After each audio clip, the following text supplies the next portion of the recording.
This is a 2009 E63 I picked up from a customer. Has 81,200 miles on it. Very good shape, garage kept, well taken care of. It's been in our dealership most of its life. So I know the whole service history on it. Just good car all the way around. Except one thing. Now it needs an engine. The number 7 fuel injector hung open, hydrolocked the engine, bent the rod, and destroyed the piston.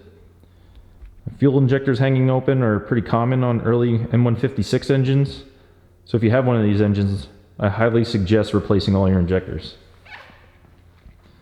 This car has just about every option you could want except this tronic. It has panel roof, has keyless go, has heated and cooled seats, black interior with dark wood trim, has rear AC, even has the rear sunshades on the rear doors, which I don't see very often on 211s. So I picked up an engine off eBay from a 2009 CLS 63. It has about 78,000 miles on it.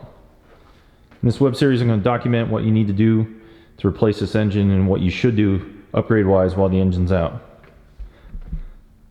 So far here's a list of things I got going on with this engine and this car.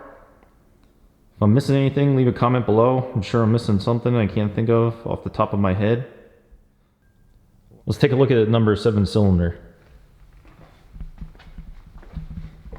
When you go to bore scope an engine and you look down inside and see this, it's pretty much the last thing you ever want to see. There's just pieces of piston everywhere. And that right there is a connecting rod sticking up through the center of the piston. This engine's done, just needs to be replaced.